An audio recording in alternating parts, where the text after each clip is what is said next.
Abhijit, it's been a long time coming. Thank you so much for being on Dostcast, although virtually. Let me start off by saying that when the Jantar Mantar protests happened, I decided to stop doing the line of my proverbial political uncles, which is you and Kushal, and go on my own route. So I went to the protests and I was roused by the nationalism and the sheer patriotism that I saw at the protest. I really saw and I thought that a great revolution is coming, and here I am a part of it. And my pro establishment uncles don't understand any better. And they're wrong, and they've lost the way. And there I was, and I made a video where I defended Abhijit Dipke, saying that, yes, so what? He's with AAP. So what? He's from BU. I went to BU. Gradually, since the protest, what has ended up happening is the entire movement, I mean, the BJP's ecosystem is fairly solid and fairly investigative in that way. The entire CJP myth is getting busted. There are rumors and questions about Abhijit Dipke's funding. There are questions about where he went to college, if he went to college at BU at all, right? And we're going to talk about that. But there are also significant questions about Saurav Das. It seems to me that once again, the people of India, especially younger people of India, have been lied to. The same way they felt during India against corruption. कि भाई अरविंद केजरीवाल बहुत बढ़िया इंसान है और वो बिल्कुल corruption के खिलाफ है. And then they gradually saw the stuff coming out of the woodwork. What do you have to say about that? Look, it's variations on a theme, right? It's repeating patterns. And once you've lived through one fraud and regretted it, you don't fall for the second fraud. Now, remember, we have all been through what you have been through, which is, boss, I don't like these fuddy-duddy uncles. They, it's past their time and etc., etc. So what happened was, my mom always used to tell me a car is just something that gets you from one place to another. And I never listened to her till it became my own money. And at that point, it was, I did the shock. I did the BMW and the Merc and everything. And then I realized she was absolutely right. It's a depreciating asset. The moment you drive it out of the showroom, it's lost 35% of its value right there, right? It's great for, say, a business to use it as a depreciation and write-off tool and make back your money, as in, avoid taxes on profit, because depreciation is a charge against profit, essentially. But for an individual, it absolutely does not make any sense whatsoever. So what ends up happening is, I know I'm like fuddy-duddy uncle out here. We saw this in India against corruption. There was this naive, sweet man at that time, and he was used as the figurehead. To be fair to IAC, it was completely apolitical, in the sense that, they were like, anybody can come, we're against all kinds of corruption. It was also completely non-violent. But we know it wasn't apolitical at all. Because the Abhijit Dipke of the time, the Saurav Das of the time, who was Kumar Vishwas, I guess, and Abhijit Dipke was Arvind Kejriwal. We know what they became in the Delhi government later on. Manish Sisodia, people like that. I've forgotten all the ministers' names and things like that. They were all started off in that movement and they became ministers. And look where AAP is now. They've been wiped out in Delhi. They're on the verge of being wiped out in Punjab. Why? Because, movements outlast, they're based on anger against one thing. You can't perpetually sustain anger. You can't be in perpetual, reactionary mode. Once you get to power, you have to then perform.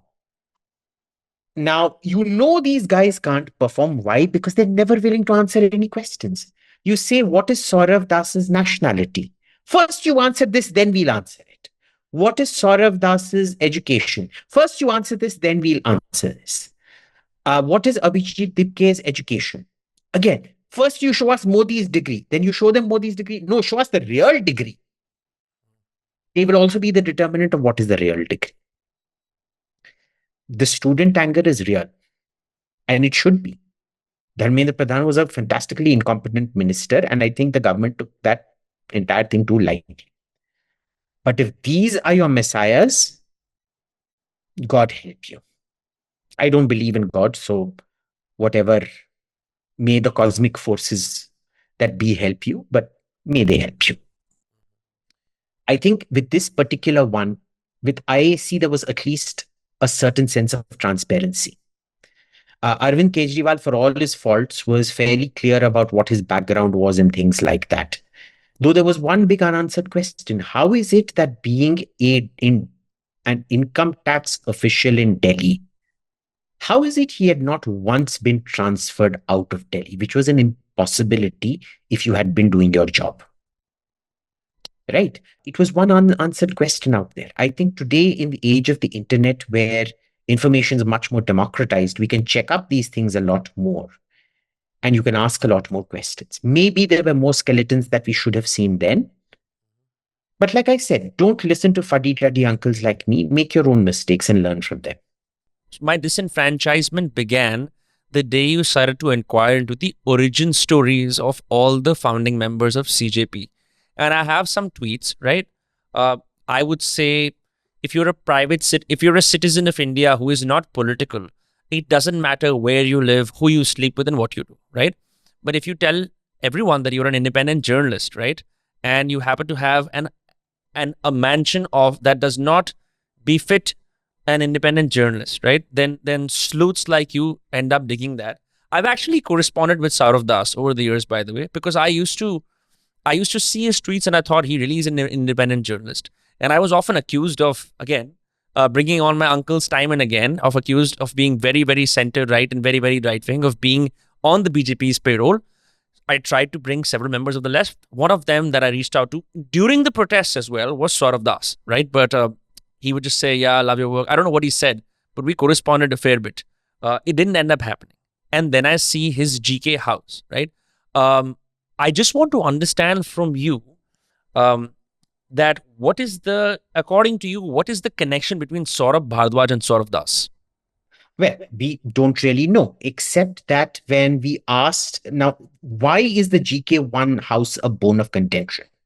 Saurav Das does not come from any wealth. Far from it. He comes from a background of grave financial insecurity. His birth father abandoned him when he was 3. He took on the name of a man called Shubir Das, the family name of a man called Shubir Das in Kolkata, who settled them down in Pondicherry. His mother worked at a firm called Evita Salon, and now she works as a freelance hairdresser.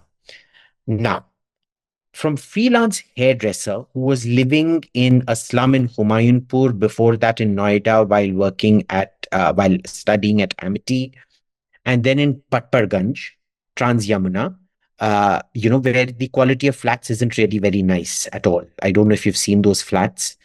They used to be the government retirement flats. I used to live there at a place called, my dad used to have a flat called Technology Apartments in Patparganj, which was the DRDO flats, right? They're not very well built at all. I think anybody who goes and sees them from the outside knows that.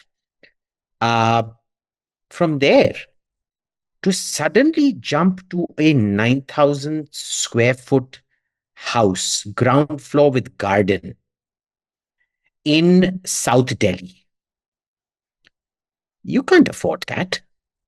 Where did you get there? The police confirmed that there had been no police verification done, which is not his fault. That is the owner's fault.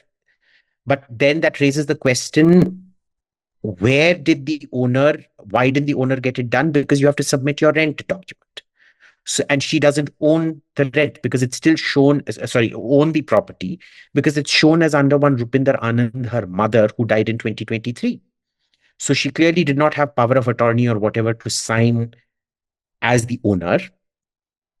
But then very curiously, when these questions are posed, Saurav Bharadwaj comes out of nowhere and says, first you show Modi's degree, then I will show the rent document. Now, the question is, who is Saurabh Bharadwaj in all of this? Because Saurabh Bharadwaj is not listed as the owner of the property. Saurabh Bharadwaj, the last we checked, is not the son of Rupinder Anand.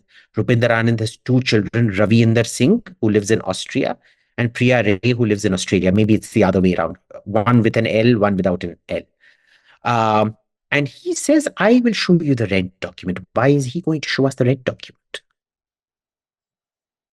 Right, except that he was the member of parliament, the MLA, member of the Legislative Assembly for GK, for the GK legislative constituency. I didn't realize that MLAs got a right to the rent agreement in their constituency, but clearly he does. So that is the question we're asking. Why does Saurav Bharadwaj have the lease, but Delhi police does not have the lease? Because it's a 6-month jail term for the landlord to not do police verification, you see. So Priya Rai is looking at a jail term.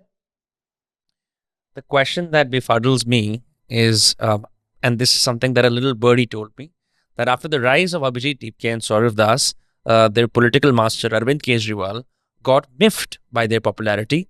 And as a result, this is the thread that I've drawn, has done 2 podcast appearances ever since. One is with my friend Sarthak Goswami, where he reacted to a bunch of memes, and one is with Shyam Meera Singh. These appearances come out of nowhere. His last appearances were on Raj Shimani and Prakhar's podcast during the Delhi elections. After that, he kept a notorious low profile. The only time he spoke to the media was during the students' protest. That's when he sort of first, sort of put his head up and started speaking. I'm just wondering, do you suspect some kind of a tiff between Aam Aadmi Party's senior leadership and this new offshoot pressure group CJP? No, I suspect what is happening is the impression of a tiff and a few bruised egos, but no real tiff. Because, see, we have to understand the Aam Aadmi Party itself was NAC 2.0. NAC was Sonia Gandhi's National Advisory Committee. It was the supra cabinet, right? It used to overrule the cabinet itself. It was unelected, unaccountable, totally opaque. And they kind of put they realized Congress was a sinking ship, and they put all their stock behind Aam Aadmi Party. And when Aam Aadmi Party lost power, they've now found a new special purpose vehicle, which is either NAC 3.0 or AAP 2.0, depending on what you want to look at. And, it's just that the points of overlap are so transparent. Everybody here has been associated with the AAP in some form or the other. Third fellow, Ashutosh Ranka, for example. Mm-hmm. His sister is particularly talentless, but managed to land all this stuff. She made that god-awful documentary about Arvind Kejriwal. Ashutosh Ranka, again, doesn't come off as particularly intelligent, same defensive, whatever, got into LSE, whatever, based on Sifarish, so on and so forth. Why is it that we're seeing these repeat patterns? Dipke, we now know, was a full-time hardcore AAP activist who was doing all their organizational work on the ground. Saurav Das, we know from talking to his classmates in school, there's a particularly curious episode that happened when they went to a conference at the Fairmont in Jaipur, which I'm not going to discuss now because we're investigating it. But he was an opportunist. He was a Sanghi at that point. He just found that his toast was better buttered by the left. And sometime around 17, 18, he does this full-on turn. And mind you, the turn isn't it is not the normal ideological progression, because it's classmates that we've spoken to at that time saw that his morals were up for sale. Right? He was a very grabby, needy, very money-driven kid. And he was basically, he got what he wanted. He got a lot of money for doing it. GK1, I know seasoned editors-in-chief of newspapers who can't afford that kind of a house in GK1. He can. All of this looks like a very concerted multi-year effort, especially when we start going to Dipke's education. Yeah. It looks like a concerted multi-year effort at building some kind of a planned redundancy measure and a special purpose vehicle for a specific task. Let's talk about that. As you know, I also went to Boston University. I graduated in 2019, so I didn't cross paths with Abhijit Dipke. You have posted that cracker of a thread where someone you know went to the Boston University alumni page. I can actually pull this up. This is Barkha Dutt talking to Abhijit Dipke about his degree, right? This is the thread Right. which started it all, right? Now, what's very Yeah. interesting is that he posted this exact screenshot. You and I Mhm. both know, based on your thread, that this is not a real URL. bu.edu/com/grad. It is not a real URL, right? That's Yeah. number one. Then we go to your thread. So, right, you talk about the average expenses in Boston doesn't really add up, right? More suspicion rises. Go further, right? The fall 25 semester ends on 19th December, right? What is he Correct. doing for 1.5 years starting September 2024, right? Okay, more stuff happens. Then you post this thread where someone goes to the alumni page and basically searches for Deepke's name. Now, I checked and asked people who went to BU, and they said that as the moment you become an alumni, the moment you graduate, you become an alumni, right? Yeah. So, Yeah. so then you ask the question: Did he graduate? Did he attend? Did he attend for a Correct. semester? Right? Fair Yeah. questions. Okay. Then you notice that this website actually gives you a landing page, which is a random article, right? Exactly. Fair enough. Go further, you went to the web archive and you saw that this article, which talks about Cockroach Janta Party's satirical rise, and which talks about Cockroach Janta Party being a satirical party and Abhijit Dipke being a BU alumni, BU Com alumni, the same school I went It to. says alumni. It says alumni. Yeah. Yeah. So that article was backdated and added on July 19th. And Correct. the date was officially written as June 8th, correct? Yes. Right? As you see right here, right? And then Professor Michael Dowding's classes, blah, blah, blah, blah, blah, all of that, right? What's surprising for me is I actually want to show you something. Is that this is Professor Michael Dowding, and he was on my podcast about 7 years ago, right? We spoke about all kinds of things in writing. Then there is Starboy Tarun. Wait one sec. Yeah, see this account is calling CJP's, is calling Michael Dowding as a professor who actually enabled him to do whatever regime change he was doing. As someone who studied under Dowding, I don't think that is true. But what is true is that there is a lot of suspicion around his degree. Yes. You're currently researching this and you have researched a lot. In your opinion, what do you think is the truth? Did he actually attend BU or not? I fall somewhere in between. I think he did. I think we have proof he attended BU, but I think we also have proof he never graduated. So when Ashutosh Ranka was saying, I've seen all these job letters and things, he's obviously lying through his teeth. Could have easily shown us the job letters he never did. I think he got in for the fall 24 semester. However, as his Zomato history shows that Vijay Gajera has tweeted out, the fall semester starts on the 2nd of September, but even on the 7th and 29th of September, he was ordering Zomato delivery. There is a claim made he was ordering for somebody else. Really? You order for somebody else sitting in America? Yeah, that doesn't happen. That doesn't happen. Number one. Number two, this is at best a 1.5 year course. So you were there for fall 24, spring 25, fall 25. You've still not completed your course because the other address shown on that landing page shown on that thing is a unique student ID. And if you go there, it says welcome Abhijit, and it still shows that at least one semester remain uncompleted. Now, did he fail his semester? We don't know. The scholarship isn't enough. You got a scholarship for 3 semesters. How were you sustaining yourself for a 4th semester? Did you even do the 4th semester? Was it a failed semester? Were you even studying? We don't know. Well, what we do know is I haven't officially talked about this, but privately we discussed this. I actually texted my professors at College of Communication and asked them One of them is a dear mentor of mine, and I am no deep state agent, right? I didn't even know ये सब चीजें होती हैं जब मैं college में था. I was just a normal communication student living my life. Got lucky, went to BU. Uh, I texted him saying, listen, this whole degree is causing a lot of problems in India because people are seriously questioning the validity of the movement and the original story of Dipke. My professor got back to me saying that I'm very good friends with Dowding and Professor Amy Chandler. Professor Amy Chandler is particularly mentioned as someone in the interview on the BU website as having helped Deepke with crisis communication and crisis media management, right?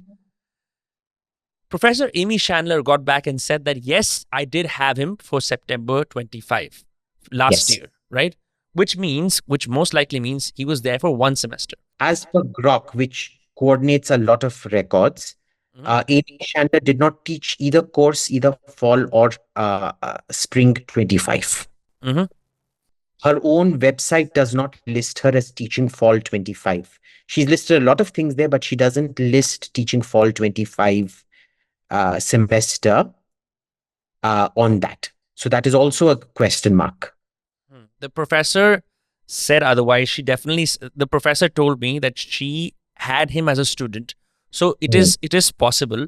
I can't reasonably say that this professor was a deep state agent, which is something I also want to say to the right-wing thread boys of India, right? I don't think, and I could be wrong, I don't think everything is a deep state operation. I think every single time the right wing writes these long, elaborate threads as an investigative thread, it shoots itself in the foot, right? And the narrative loses steam. Look, I keep saying this to people. There is no such thing as the deep state, right? It's such humbug. If you know how government works, it's humbug. There are intelligence operations, but there is no deep state. Mm-hmm. Could this be an intel operation? Because we know Boston universities have been a hub for CIA infiltration and things like that. Possibly.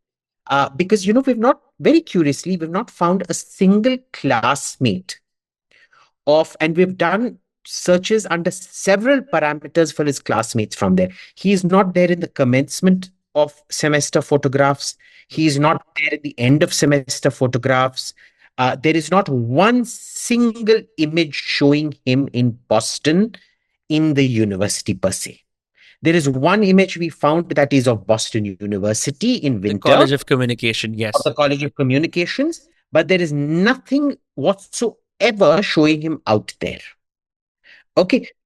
None of his social media accounts does he follow any of his who should have been in his class. Mm-hmm. He doesn't seem to have any friends. On his Facebook account, we found him chilling out in Kerala with a guy called Akshay Marathe, who kind of responds on his behalf on Twitter. But other than that, nothing else. How is it that a person who claims to be from a deprived background goes to America and doesn't post a single image? All his images on Instagram look like Shutterstock images.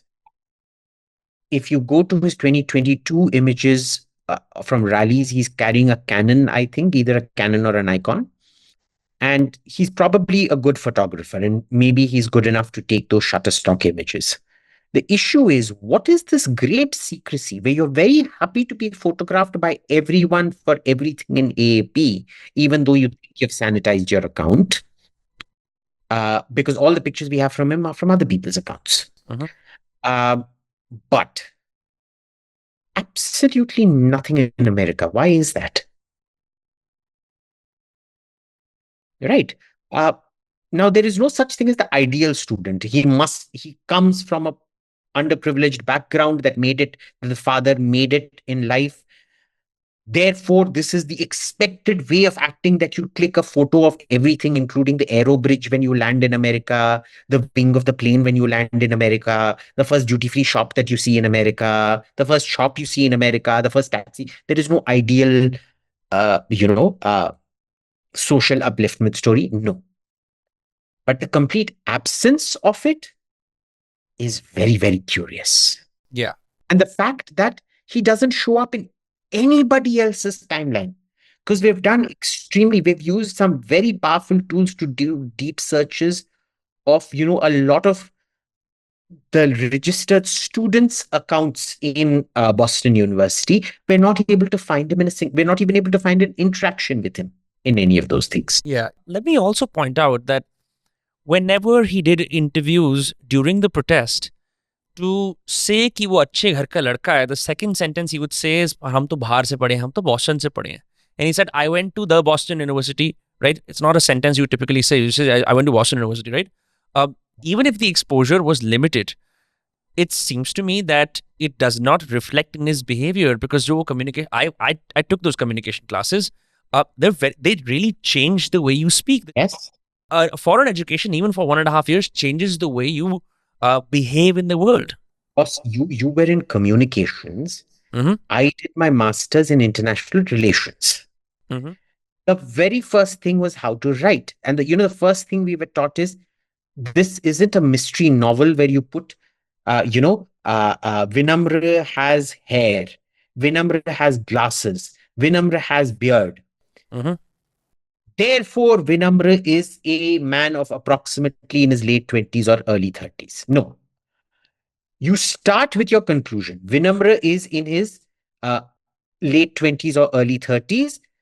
I figure this out because of his skin complexion. He has a full lock of hair, he wears glasses, and he's got a beard. I'm being facetious, of course, but you understand. You don't make it a mystery novel. You say what you want, and then you give 3 examples. Mm-hmm. Grammar and grammatical mistakes are penalized heavily. It doesn't matter if it's international relations, if it is physics, it's chemistry. They are penalized very heavily. In communication, it would be worse. Let me give you a personal example. As a CBSE student who used to top the English exams, I was the English guy in my class. When I went to BU, they had an English placement test inside after clearing TOEFL, by the way, right? TOEFL और ये सब करने के बाद, they put me in. So the introductory class was writing 100. उससे पहले 3 level होते हैं, 99, 98, 97. They put me in writing 97 with kids who were learning English as a second language. I was humiliated. And when I said, look, I can speak perfectly, they said, you cannot even frame one single logical sentence. You're using adjectives everywhere. You can't logically argue. And that's when I realized, dude, I'd been lied to. अगर आप वो नहीं कर सकते, तो आप वहाँ survive नहीं कर सकते. And I remember the first year in college, I got a D in my English classes. Can you imagine that? From a D, then a C, then a B. By the third year, I had perfected the art of essay writing.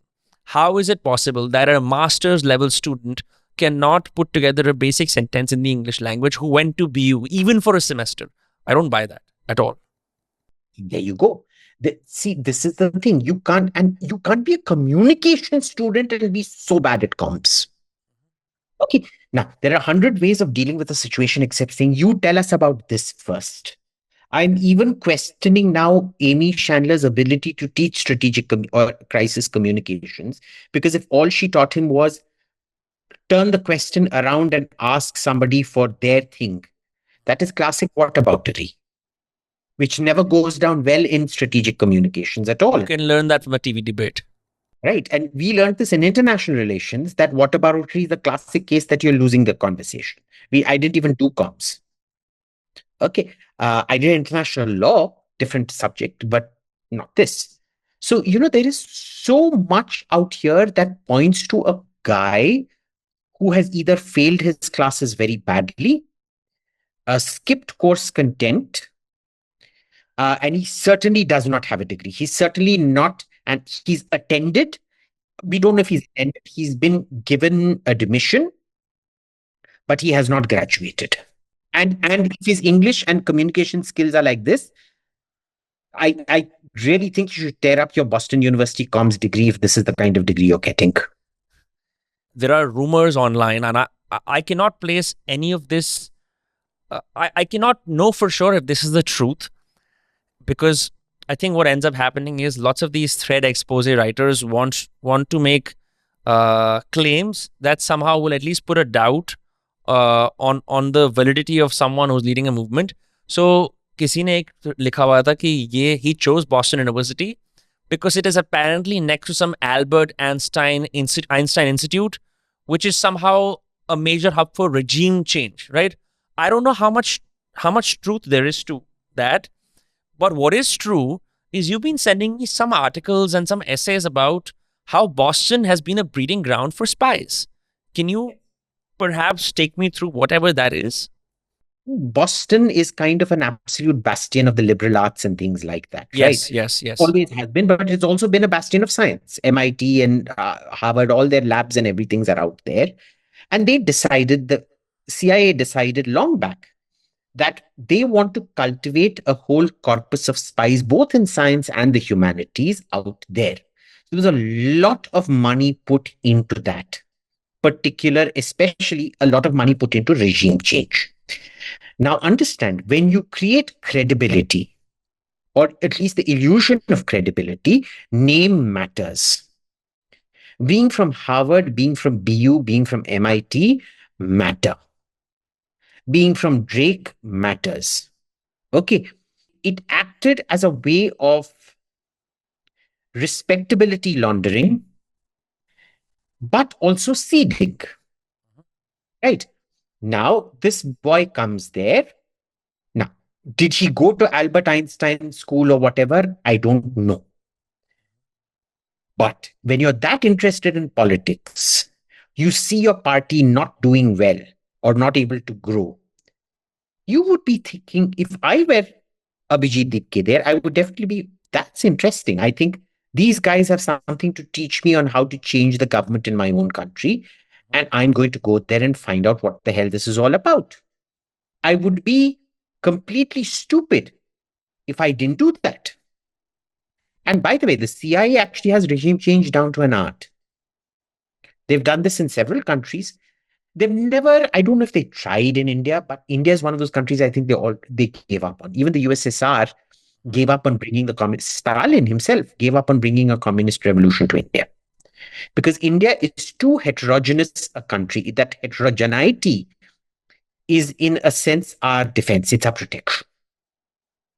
Because, what happens in Delhi kind of stays in Delhi, doesn't go beyond Delhi. What happens in Bombay stays in Bombay.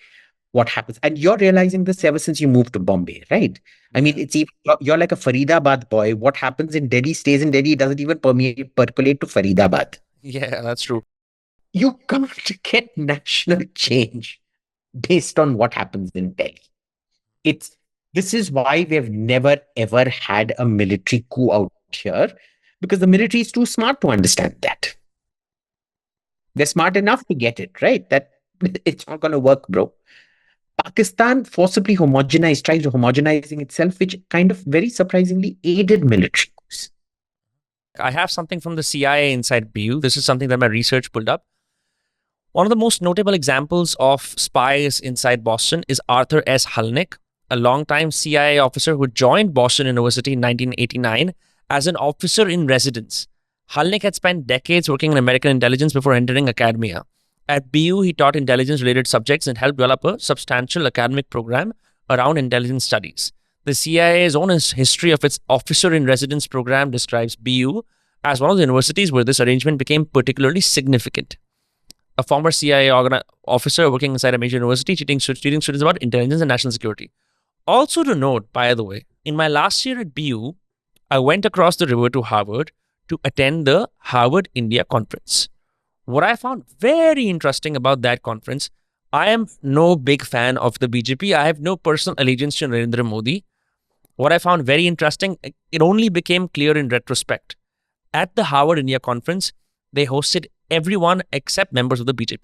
They hosted Owaisi, they hosted Sachin Pilot, they hosted Prashant Kishore, they hosted Sadhguru, they hosted basically everyone, right? All these smaller parties. And I'm assuming this keeps happening again and again and again, because as of last year, I think they hosted Samdesh and Saurav Dwivedi. Yeah. And they did that only because I think Neeta Bhabhi would have insisted after giving her money. They hosted Neeta Bhabhi, so they had to have somebody from the other side. But it certainly wasn't commensurate with the representation from the other side. This was like NDTV panels once upon a time out to be. 10 people from the left, including 9 masquerading as centrists, Mhm. and 1 person from the BJP. Right? It was like that. So Harvard has a certain bent of mind. There's nothing you can do about it. So does BU, so does MIT. They're all the same pretty much. All right. There's nothing, literally. There's nothing you can do. It's gone down that woke path, that leftist. We can get into why they've become so leftist after this if you want. But we have to understand, we have to separate what we want to see from what is. Remember, America is a society where people retire from intelligence and join academia. They want kids to learn. Mhm. People from defense, people from finance, they all take time off from their careers. Larry Summers joined Harvard, remember? He was the head of the Federal Reserve. The head of the JFK School of Government was another, I think, Obama diplomat or something like that. I forget his name now. This is very common. This is not some great conspiracy. The problem is it can very frequently also hide a lot of conspiracies, because you see, the best place for hiding a needle is not in a haystack. Actually, getting a needle out of a haystack is very simple. You get a high powered magnet and put it over the haystack, you'll get your needle in no time. Mhm. The way you ensure a needle is never found is you put the needle in a box of similar looking needles. Correct. And once that needle has gone in, unless you marked it with a permanent marker or twisted it or something like that, you will never ever find that needle ever again. You're obviously aligned, or your politics is thoroughly right wing, right? Many people argue in India that BJP is actually a left wing party. I'm not going to get into that, right? I have said that. I call them saffron communists. Sure, sure. Despite all of that, it seems to me that you're in many ways largely pro establishment. You think that they're solid for the country. Abhijit, this is my issue. As a student who supposedly, I have a degree, it's called a BS in advertising degree. When I think about it, I end up laughing because it's BS, right? Yeah. I hate to say it. So many things that I learned, I actually learned 4x more when I started doing this podcast. And one word that has become national, this word has become a national buzzword, is narrative. You've been around this word, this particular word, even before it was popular on social media. I mean, everyone knew what narratives are and what campaigns are when Operation Sindoor happened. And they saw that in the fog of war, both sides lie, right? To show themselves larger than life, to diminish the other side. My issue is this: the left wing and the right wing in India have their own thread boys, they have their own paid bots, they have their own amplifiers, right? I am a student of media. I mean, even beyond that, मैं एक छोटा बच्चा हूं, मैं एक 18-19 साल का इंसान हूं. Everything is colored in such a narrative lens that I cannot even possibly understand what the truth is. How do I make my political opinions if everything is an amplification project? I'm generally asking you this, knowing that where your politics lie. How can a person make sense of there is this layer of politics that happens inside government offices, right? That happens on policy papers. That happens. That's real politics. वो हो रही होती है. और एक politics होती है जो हम online देखते हैं. हम how does even how do I make sense of the world that I'm in? The more the contradiction, the better for you, because you get to see the truth emerges from contradiction. The word for lotus is pankaja. Punk is literally, man, you're a punk, which means you're a creep or whatever. You're a muddy creature.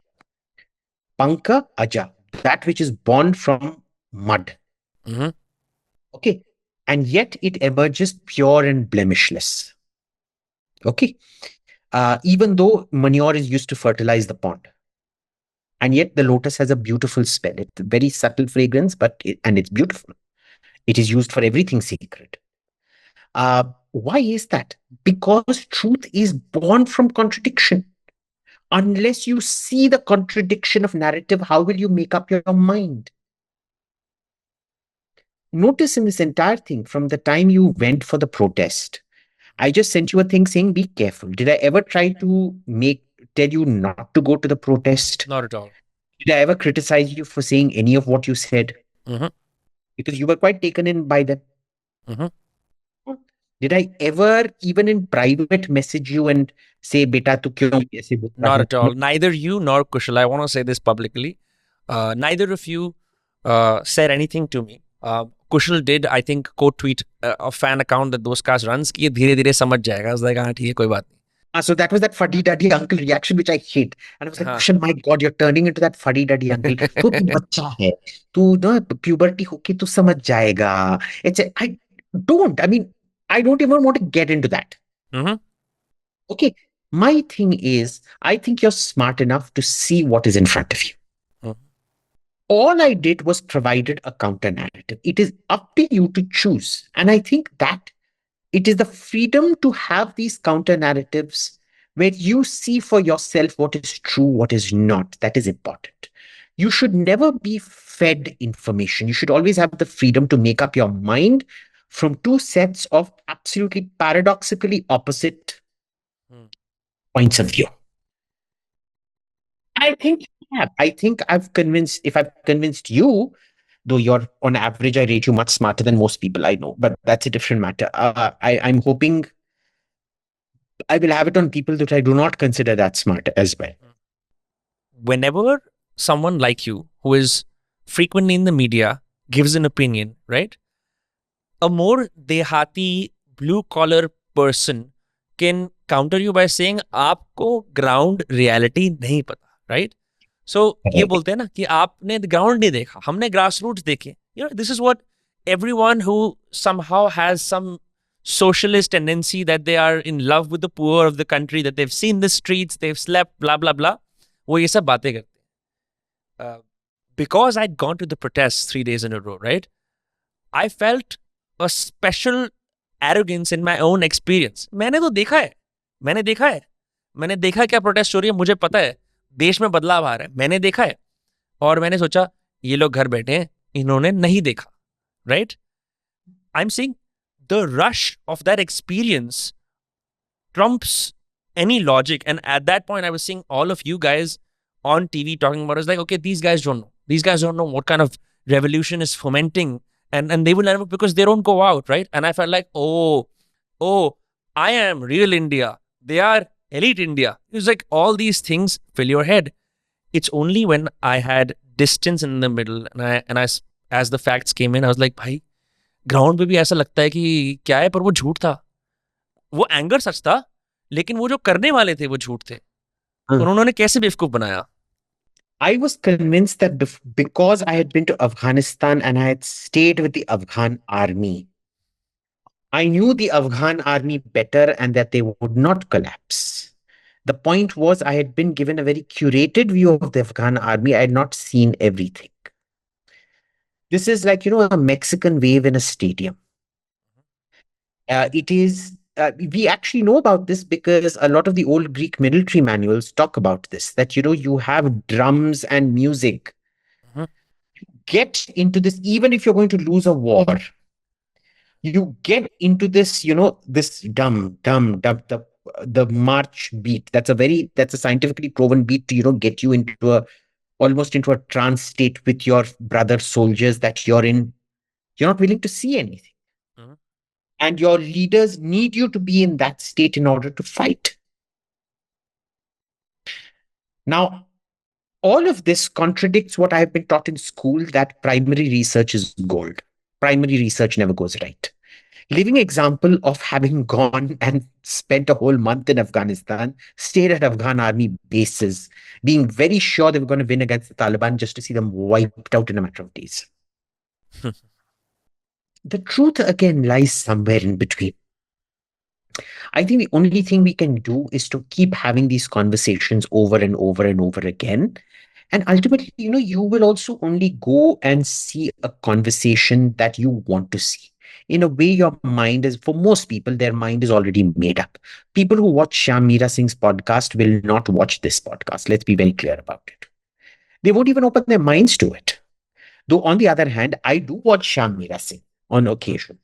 When I want to see something, to be fair, I don't watch Shyam Meera Singh. I'll watch some other left-wing podcaster. Shyam Meera Singh is not left-wing. He makes a lot of money on his podcast. He's monetized it very well. Though he's still quite grabby, apparently. But I will watch that person, what that person has to say. I go by people because I feel that the left has some very smart people who make very sophisticated points at times. Unfortunately, they're seldom on TV, Mhm. uh, who are worth listening to, and I listen to them. Hmm? And I'm not that right wing, really, because one of my other great who I idol worship is a man called P. Chidambaram. Mhm. If you told me P. Chidambaram for Prime Minister, I would join P. Chidambaram party. Mm. Yeah. It's the first time I've heard you say that. There was no man more right wing than P. Chidambaram, pro business, ruthless when it came to national security. Mhm. Set Balochistan on fire in a way we've never been able to after that. Even now, it is nowhere near what P. Chidambaram achieved. I believe, because I know from all the anthropology I've seen over the last 20, 30 years of traveling in, say, Papua New Guinea, Afghanistan, and places like that, if you think you can replace a state or a state is fundamentally evil, you're deadbeat drunk. Replacing the state is one of the stupidest things you can do. Now, will a state always have a tendency? Every state has a tendency to be tyrannical and overreach, which needs to always be kept in check by checks and balances, like, say, the judiciary, elections, etc., etc. You will not find me arguing against the need for checks and balances, but you will find me, if anybody tells me the state is wrong and needs to be gotten rid of, boss, I will take up arms to protect that state. And I don't care if it is the UPA or the NDA. Talking about governments, and then I want to move to this Tarun Tejpal case, which has split people in half. I've just finished reading the Motorcycle Diaries by Ernesto Che Guevara, right? He's psycho who used to go around torturing people, by the way. Again, what I've done is I have skipped his biography. That's next on the list, right? I believe An American Gentleman has written the most definitive biography of Che Guevara. My introduction to Che Guevara, just like everyone else, is the college dorm room poster, right? Right? That rebellion, revolution, all of that. The Motorcycle Diaries it starts off with like a funny John Steinbeck, Anthony Bourdain-esque account, but as they run out of money and they run out of they go from bike to hitchhikers, uh, the book becomes increasingly political, and he starts seeing all how the Indians suffer in Chile, right? How poor they are, the mine workers. He has a change of heart. So he goes from like affluent doctor from Argentina to some kind of a person who slowly becomes a political activist. Then eventually, he joins the liberation in Cuba and whatnot. Um, I opened one of his interviews last night. Uh, Insane aura the guy has. I'm sure, like from that interview, he's got insane aura. I'm very interested to find out um, why is he still a hero amongst people of the left? Why does the Democratic Students Federation or certain left wing student organizations still hold his photo up? So, this is one of the things where the left has never been interrogated the way the so-called right has. They will tell you that Hitler was right-wing. He was not. Was he an ethno-nationalist? Yes. But was he right-wing? No. National socialism comes ultimately from socialism, all of which derives from the French Revolution, essentially. Mm-hmm. Fascism, in its very open statements, was a secular socialist movement, not just socialist, but secular socialist. So they often misconstrue right wing and fascist together, which is wrong. They do it deliberately. It is not misconstrued. You're deliberately made to do that. The only person in Europe at that time you could actually call right wing, which is both ethnically right wing, economically right wing, and in terms of religion and everything, is Francisco Franco of Spain and Antonio Salazar of Portugal. Mm-hmm. Okay. They believe in military solutions. They believe in fiscal conservatism. They are ethno supremacists. They are also religious supremacists. Though right wing is about individual liberty, they don't believe in individual liberty. Mm. Right? Nobody wants to talk about Mao Zedong or Stalin. Stalin killed more Russians than the German army did. Mao Zedong killed 7 times the number of Chinese citizens that the Japanese Imperial Army did. You ever see, if you put up a Hitler poster, it is banned, you'll go to jail. If you give a Nazi salute, it's banned, you'll go to jail. Do you see any of the same legislation to do with Stalin or Mao? No. Mhm. Why is that? Why is it that Che Guevara, a man who was known to use rape and torture as he enjoyed torturing, he used to kill people prolonged over days, and it used to sexually turn him on to watch them suffer like that. How do you square this with wanting to liberate the native Indian in Bolivia? I haven't read his full biography, but there is one speech at the end of it where he sort of becomes violent and he said that I am born to kill those who will oppose me, something very eerie.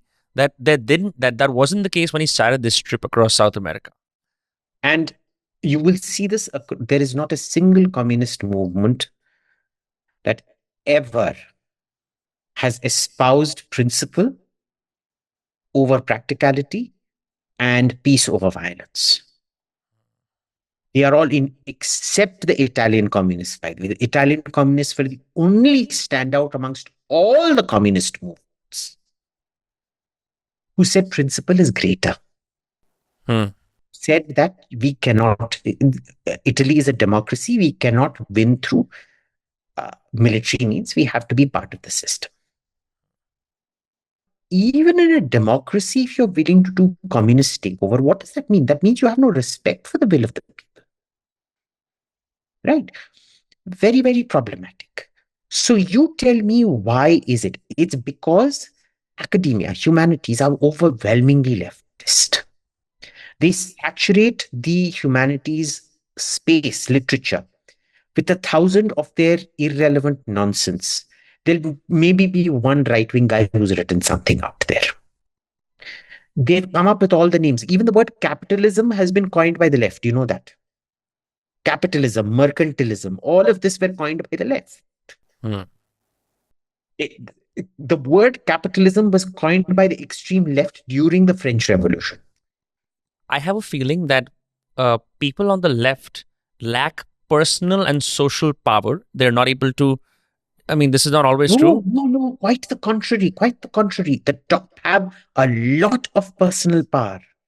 It is about accumulating power and keeping it to themselves. It is a cult mentality. This is one that academia has captured. The second is that even within that space, the left offers clear-cut solutions. You know, humankind is a very complex creature. Mm-hmm. There is no straight line explanation. If this, then that. It's not a computer algorithm. You know, I don't know if you did basic. I did. Yeah.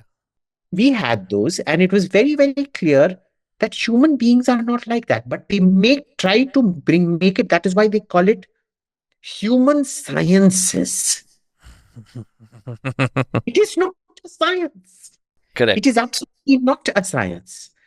Humanity, like, you know, say for economics even, which is my favorite, which I like to pretend is a science, is not.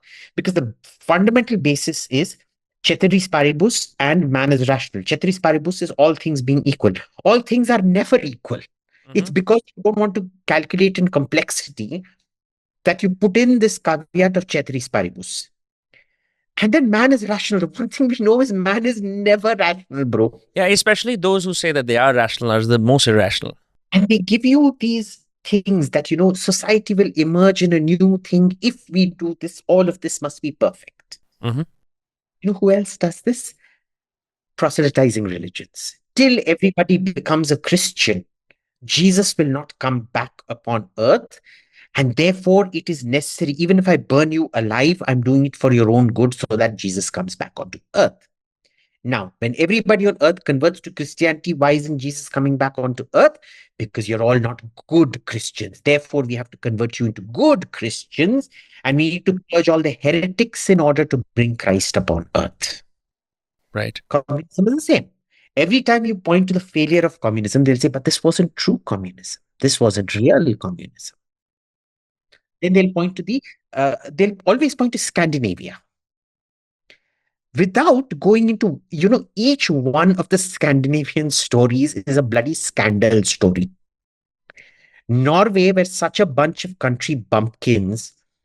When they asked for independence, the Swedes said, please go. We don't want you. Please go. And then Norway discovered it had oil, the North Sea oil, and then became very rich. Sweden twice faced bankruptcy. World War One and World War Two saved it because of Bofors and Nobel, Gustav Nobel, who created Bofors. They were selling guns to both sides of the war. They were selling steel to both sides of the war. They're selling wood and pulp and paper to both sides of the war. Coal to both sides of the war. Sweden became very, very rich. Now, once you're rich, you have to be particularly stupid. You have to be an Arab sheikhdom or a micronation in the middle of the Pacific to lose all that money. Okay. Finland was something called the Finnish shipping cluster because the USSR was the Eastern Bloc were barred technology by the West.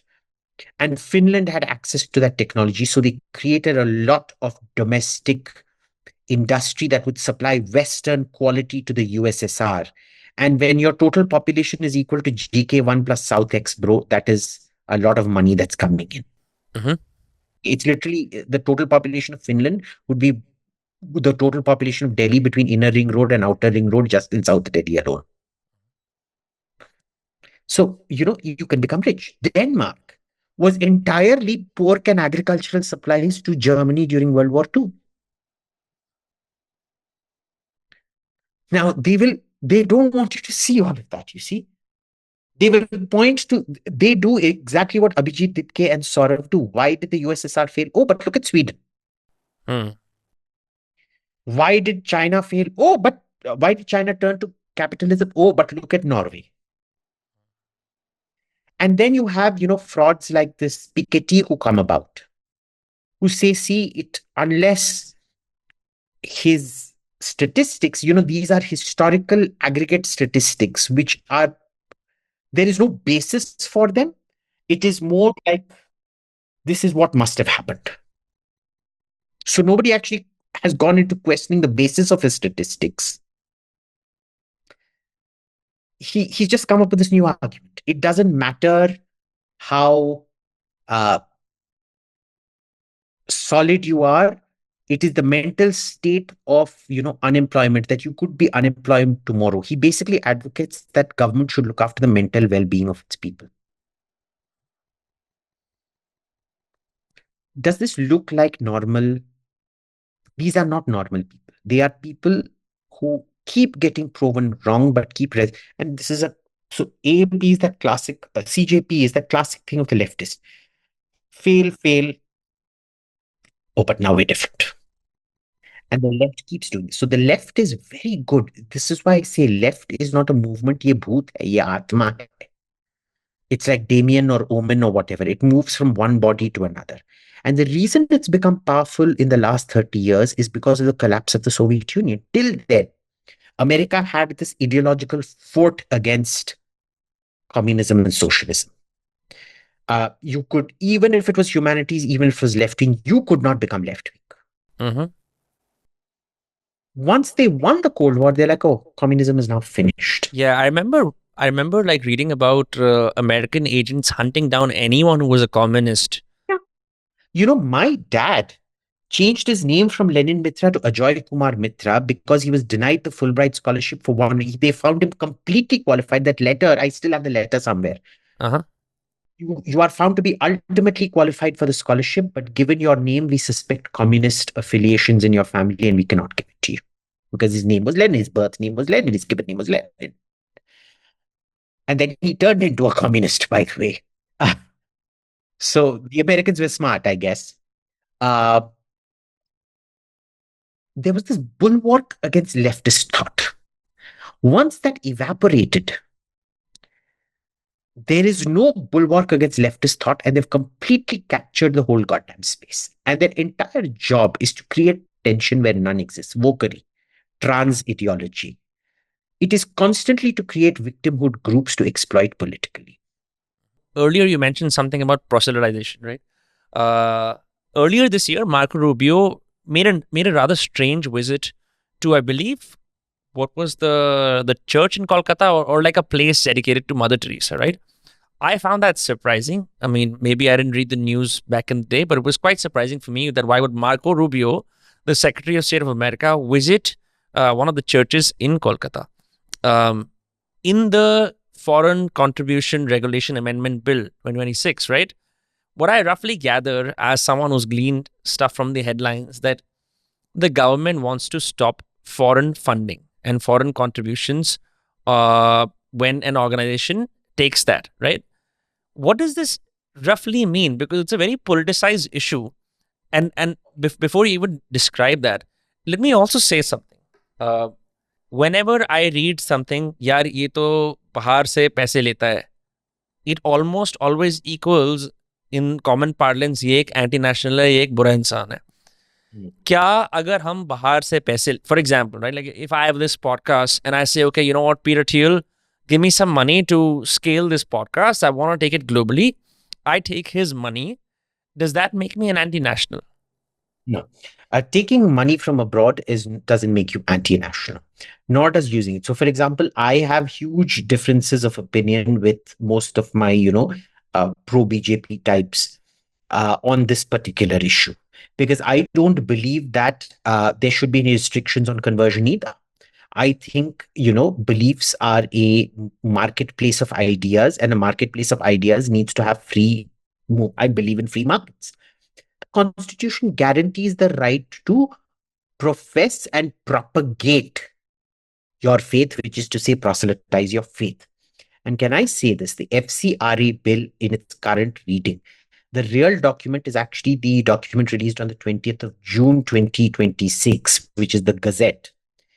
It does not stop proselytization at all. This is a narrative the BJP is giving out to its own rank and file to, I guess, motivate them. Mm-hmm. But it doesn't stop proselytization at all. They've created these, I don't know, 6, 8, 9 categories or something like that. Correct. You only use money for what you declare it in one of them.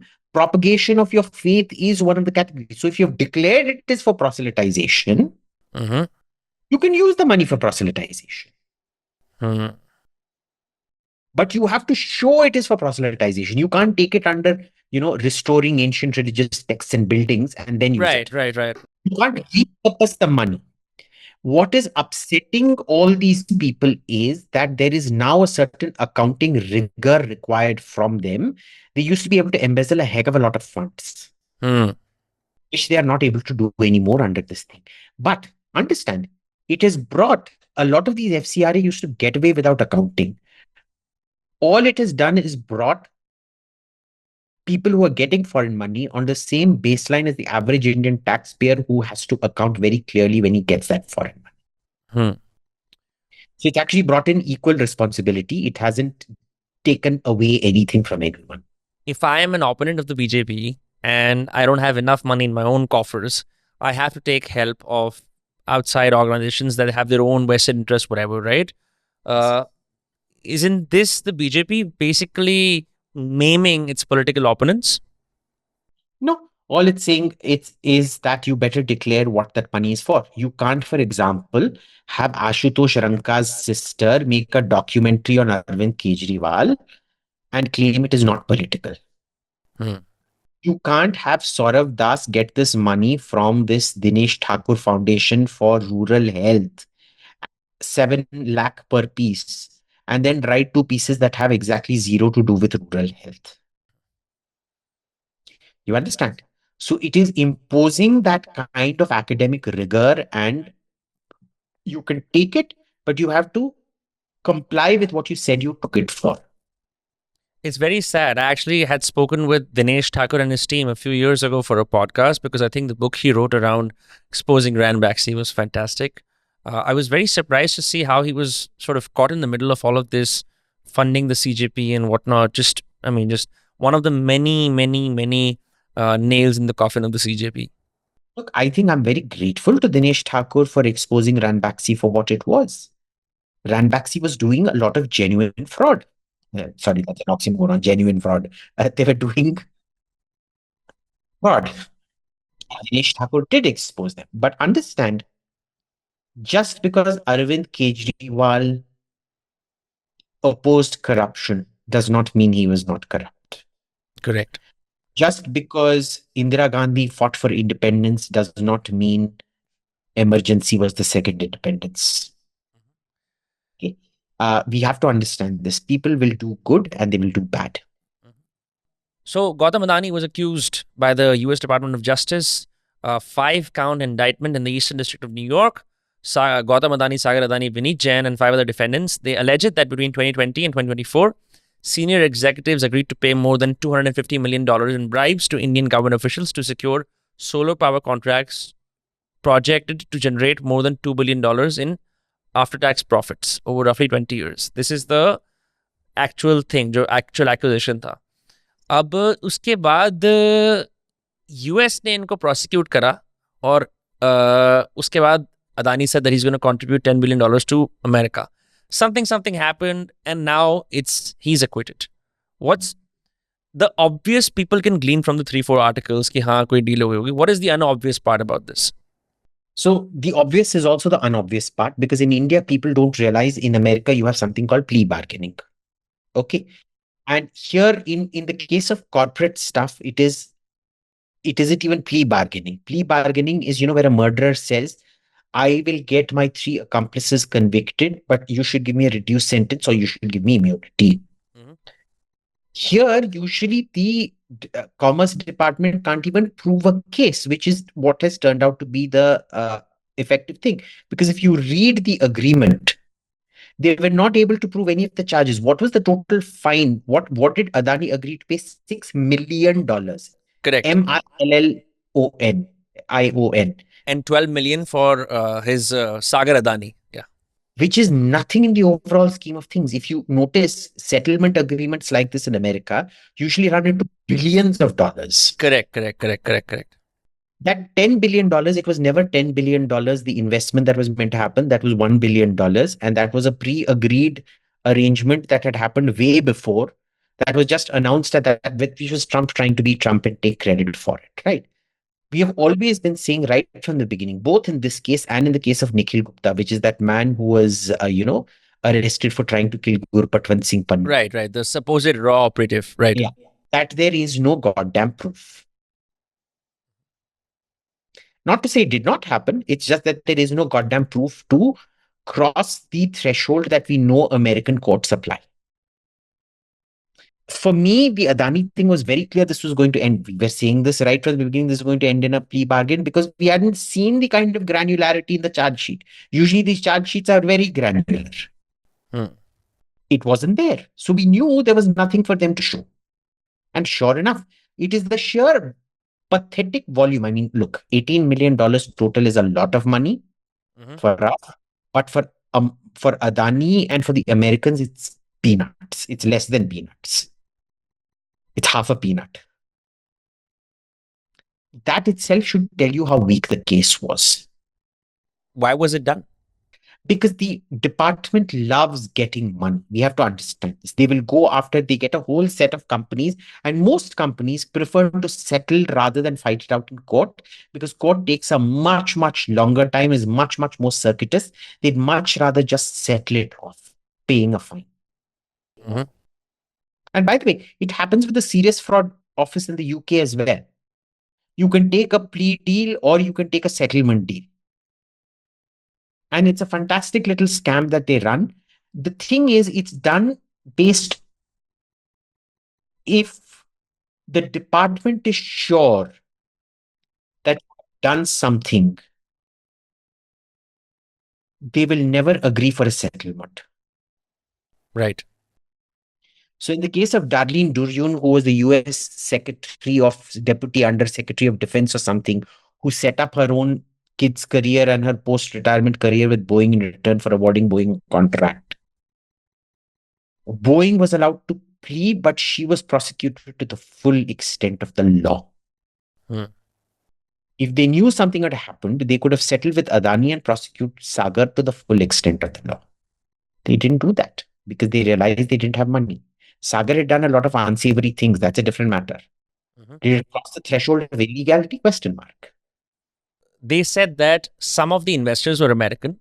Hence, this falls on another DOJ. The argument that has been made from the Indian side or from people from India is that Indian company, Indian money, तुम्हारा क्या मतलब है? तुम्हारा क्या मतलब है हम कुछ भी करें? So was this a hack? Was this a PR assassination of Adani कि आप उसकी PR It's part of look. It all happened at the same time when there was the run on the Adani stocks and things like that. Remember, right. it was clearly part of a very coordinated PR campaign, and that company in question, Hindenburg, it shut down under a cloud of suspicion. We don't know what has happened to it. They were facing lots of criminal indictments and cases and things like that. So clearly something was very, very wrong out there. Clearly there was a very coordinated hit job on Adani. Okay, there's no question mark about it. Mhm. Are Adani crooks? Most probably yes. I mean, nobody is claiming that they're doodh ka dula hua or anything like that. The question is, are you able to prove it? Hmm. So, for example, Umar Khalid. Why do I keep saying Umar Khalid needs to be out on bail? Because I don't think, looking at whatever evidence I've seen, do I think he did it? Yes. Do I think the state can prove its case? No. Hmm. But irrespective, I think bail should be determined on how dangerous the fellow is outside of jail and if he's a flight risk. Correct. I think he qualifies under that. That's just my point of view, right? The courts don't have to accept it. Who am I? Unlike Saurav Das, I don't think I'm the, attorney general, the chief justice, the president of India, all rolled into one. I mean, he is at best a Nepalese chow mein seller in Darjeeling. But look, it is what it is. There are always imperfections in the law everywhere. This is how American law works. I think the American case I think the settlement marked that jurisdiction had become a problem. Mm-hmm. But the fact was some of the deals had been done in America, and therefore those deals came under American law because it was American legality. That was the argument that was being made. You've been famously in litigation with members of Newslaundry. You've always fought them head on, and they have hated you back with equal vengeance. You alone individually, I mean, not even other members or friends of yours, just you. And then add to this, CJP also did a press conference against you. But this Newslaundry stuff, for me, I didn't pay too much mind to it until this Tarun Tejpal case sort of came out of nowhere. He was acquitted first, and then the acquittal was reversed, and he was convicted, right? I don't know what kind of sexual harassment exists in the newsrooms, but I've heard things, and certainly on the last few days with your amplification on Twitter, I've been able to see just what a toxic place Newslaundry is. In the past, you've accused them of taking money from Omidyar, you've accused them of taking money from Soros, and those have been often met with criticism of you, and people have discredited you. And I know several members of the left particularly hate you, and now there's active hate videos on you. So I've just seen all of this happening. But I don't understand, first of all, like, what is the relationship between Newslaundry and Tarun Tejpal? From what I know, Tarun Tejpal used to run Tehelka, which was an investigative journalism outfit. And Newslaundry is whatever crowd-funded news thing that it is. What's the connection? There was no there was no real connection except they're all fellow left travelers. Okay. Okay. As far as I know. Now, the thing here is Tarun Tejpal, Tehelka was never really a news organization. Everybody who knows, even on the left in private, they'll tell you it was an extortion organization. Acha. Okay. It used to threaten to run certain things unless you paid them, and then they would squash stories. तो जिन लोगों ने पे नहीं करा वो फिर वो sting operations बाहर जाते थे. So then they Yeah. became investigative journalists, right? But it was ideological at a certain level. So certain stings you couldn't buy them out of. Classic case was the Bangaru Lakshman sting. I think that was before you were even born, which was done in the Vajpayee government, where Bangaru Lakshman took some money and he said, I will talk to certain people. Did it cross the threshold of illegality? I don't think so. Was it fishy? Shady? Totally. Was it Probably corruption. Most possibly it was. Did it cross the threshold? No. Did it cross enough of a threshold to bar Bangaru Lakshman from public life? I think so, yes. Since then, he became this huge hero for the left. Now, the problem is, if you've read the judgment, both of the High Court, when we were looking at the High Court judgment, we're like, what kind of a judgment is this? He's basically said the girl was of loose character, therefore, she deserved to have 3 fingers shoved and a tongue shoved up her vagina. Well, who said this? Tarun Tejpal said this. No, the High Court, the Sessions Court judgment. We can't believe her testimony because she's of loose moral character. No, judges are known for. Yeah, just because you have sex doesn't mean you get raped. The High Court corrected it. The High Court judgment is, I would really, people who want to get their legal basics clear should read the High Court judgment. I've tweeted it out that has convicted him because it has said, no, as long as the girl says no, anything after no is rape, full stop. That she had a colorful sexual life doesn't mean that everything is permissible. It is of no consequence to what happened to her, right? She can do whatever she wants. Right. She was acting normally after she came out of the lift. There is no such thing as the ideal victim. It is not that the victim has to, pull out her hair and scream and do this whole Sati Savitri act. No. Different people react differently to different situations. It recognizes that. It goes on saying, so what that creep Sanjay Hegde has done in his thing is he's focused on the lift. She was asked about the lift 5 years after the episode, and they all said it was programmed to open on every floor. What they failed, which the judgment says very clearly to focus on, what the first judgment did not focus on, was the fact that by pressing the close button, you could shut the door immediately after it even opened a little bit. It could keep getting shut. Now, when you're having 3 fingers shoved up your vagina or a tongue shoved up your vagina, are you meant to be looking at when the door is opening or meant to be focusing on getting him off? The latter. Yeah. And the judge in the first session, it's come down very heavily on the judge for allowing a line of questioning that should have never happened. Now, there were many ways of questioning this.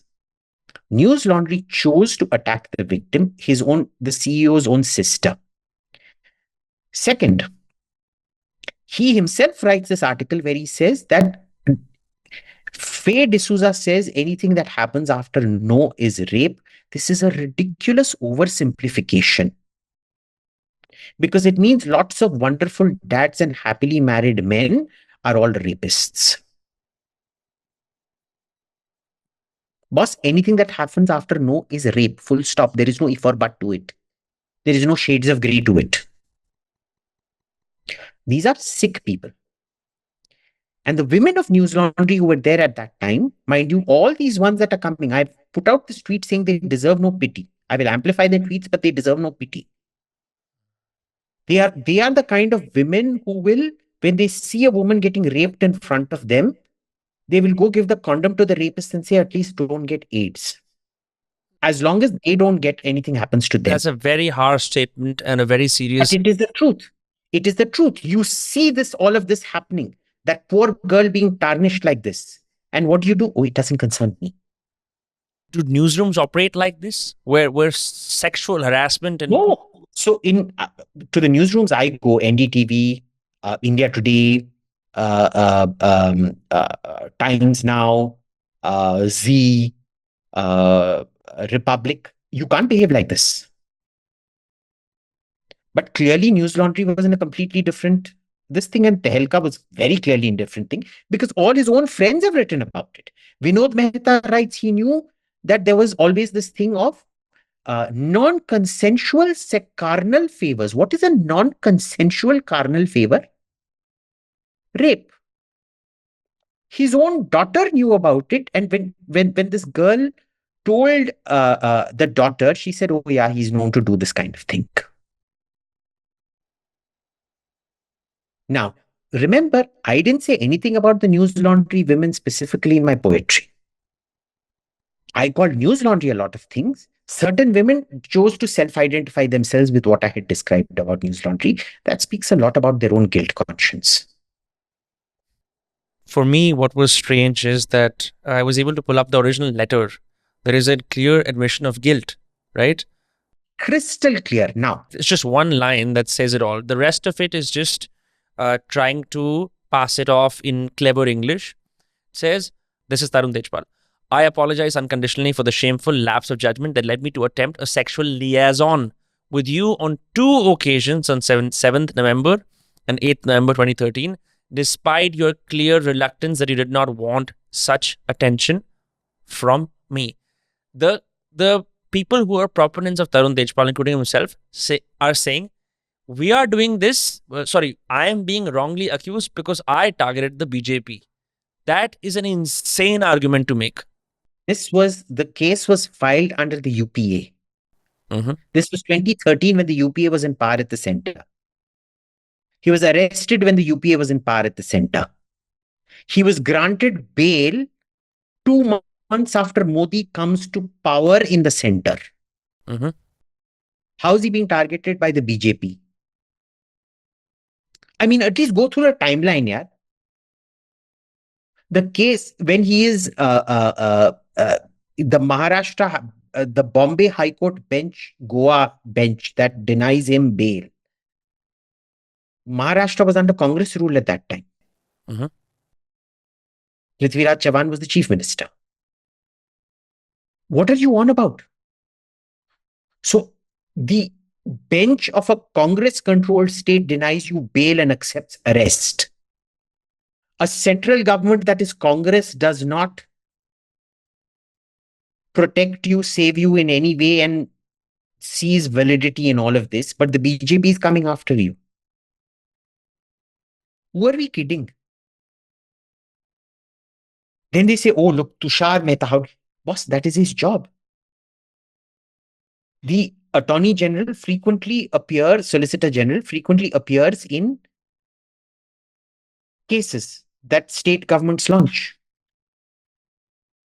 And the girl in question, now she's a lady, is quite a very staunch leftist, pro-Gaza, pro-women's rights, etc., etc. Mm-hmm. They don't care if she's a leftist. They will happily throw her to the dogs. So please, I have no sympathy for all these victim stories coming out of female Newslaundry employees because they were complicit in what was done to that poor lady. And of course, Newslaundry has a repeat. They've stood by Bushra Sheikh, who's related to the grooming gangs in London. They were justifying Tanmay Bhatt's tweets about, raping little kids. They normalized the rape of that third by a 73-year-old, saying it was a relationship between a boyfriend and girlfriend. When I was bringing it to prominence, nobody wanted to listen. Tell me what part of the world is accusing a woman of not being a victim when she has 3 fingers shoved up her vagina and a tongue shoved up her vagina? Where is it legit? In what part of the world is Nirupama Sekhri a woman? She's a rape enabler. Every employee of Newslaundry is a rape enabler. Full stop. There is no if or but to it. It is rape laundry. Their only job, they understand that their payment is in order to is in order to launder left-wing rape. What are you saying, Abhijit? That's a very serious allegation. That it is, and I stand by it. They are paid to launder rape. Everyone who joins that organization knows it. And who pays them this? If your claim is true, who pays them this? Then it is the embassies. Now it turns out the MEA has sent a notification to embassies saying that what they had funded Newslaundry was illegal. It violated India's interpretation of the Vienna Convention. Let's see who funds them now. Because let me tell you, subscriber run, and I know this. This subscriber... It doesn't work in India. Anybody who's telling you that we are funded by our subscribers is bullshit. Correct. Prima facie, that's a lie. Mm-hmm. Omidyar money out because in 2023, Omidyar was banned from investing in India. And now the embassies are out. So let's see where it goes. What does this say about journalism? I mean, anyone who's watching this podcast is certainly going to think twice before joining a newsroom or joining an organization that looks as legitimate as Newslaundry does. Because if this is the culture, When did Newslaundry ever look legitimate? perhaps not to you, but You there are, just went through I their know team. several people, Abhijit, who, Atul Chaurasia ran a segment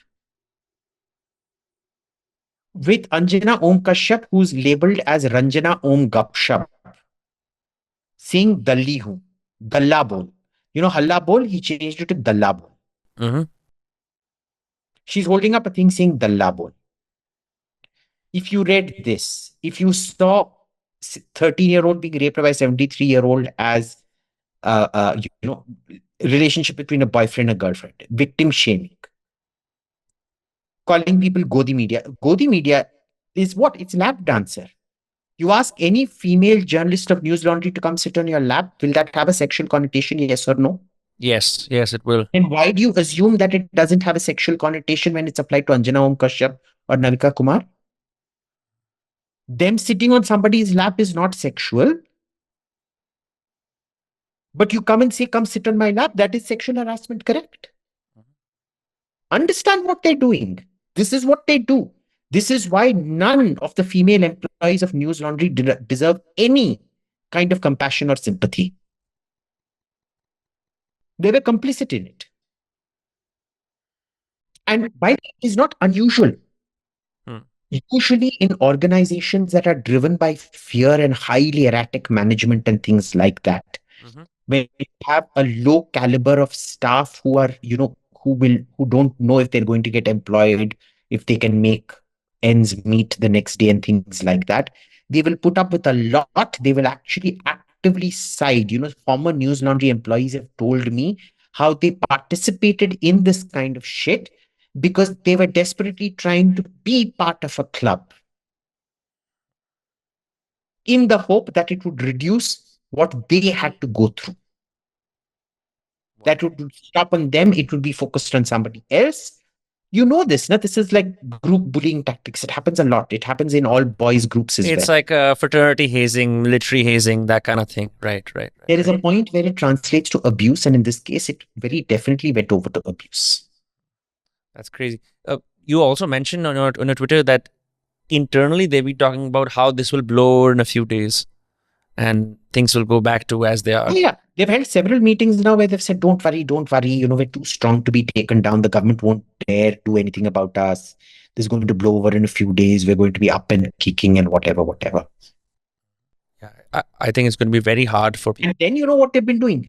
With all these ladies who have been coming out with their stories of harassment, they've been mailing them and saying, see, Abhijit is tweeting you. You're giving the right wing. You know what it will do to you, to your employment prospects. If you're seen as being used by Abhijit Iyer-Mitra against us. Well, all I can say to my viewers is do not read Newslaundry if this is the kind of drivel that's being peddled from their newsroom, and if this is the kind of culture that they have. I really want people who want to be journalists even now with all that they've seen to go to places where they feel safe, where they have a stable salary, where they don't have to suck up to their bosses and participate in stuff like this. Because यार आप एक तो वैसे अपनी जान में जोखिम में डाल के जर्नलिज्म में आते हो, फिर आपको ये सब सहना पड़े. I don't think it is befitting someone who wants a career in journalism. I think there are several other prospects. You can have whatever ideology you want, but no one should be subjected to that, especially not women. You understand we both come from privilege, and that may not be feasible for a lot of people that want to seek a future in journalism. They'll go what they get. Do it, but just be aware of what is abuse in a workplace and try to move out of it. Use them as a sprint pad and get away from them as fast as you can. And do one thing, especially if you're a girl, maintain a diary of everything that happened. Keep a recorder with you as much as you can and record everything that happens. As a general, for the first 10, 15 days in any organization, you should be doing it. We have very clear rules in my office, both now IPCS and in ORF. No opposite sex in the room alone. There will always be 3 people in a meeting, never 2 people in a meeting. Okay? Cameras everywhere. There have to be cameras everywhere. If there isn't a camera, keep your camera on. Buy a body cam or something like that and keep it on. Because, I've realized one thing. I know of several egregious cases where the culprit has gotten away. And some places where they have not. But in the most egregious cases, surprisingly, they tend to get away. I don't know how. So keep that camera. This isn't an if or but. This is just one of those things you need to do. Do you think this is causing enough of an uproar for India to perhaps look at its workplace harassment laws, if there are any? No. Because see, here the left can get away with whatever it wants. The left has always had this the left is all about defying tradition, culture, and all of that. Look, tradition and culture also create a complete web of abuse and harassment. Okay. I mean, Yes, of course. but understand the counterculture to it is also, it hides it. If one hides it behind culture and sabhyata, the other hides it behind defying patriarchy. The norms. Yes, of course. Remember, it was a woman who attacked the character, Nirupama Sekhri, who attacked the character of the rape victim. It was a man who, in verbose language, though questioned the very parameter of rape. It was a whole bunch of women who were attacking, who have consistently in Newslaundry been used to attack women. They know, the women who joined Newslaundry know exactly what they're signing up for. On that grim note, I want to say thank you for your time. And I want to also say that in the last few weeks I've been speaking to you, I really appreciate the kind of digging you've been doing around Newslaundry or Dipke.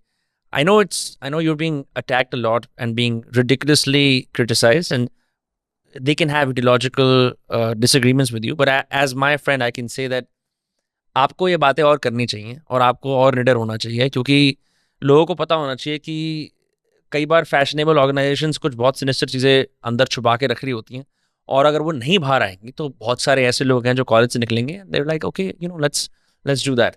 Same with the CJP, right? I mean, I defended Abhijit Dipke sitting on this table that I'm sitting on right now, saying वो मेरे college में गया था. When his degree came under, I was like, dude, another fucking crook, just another crook.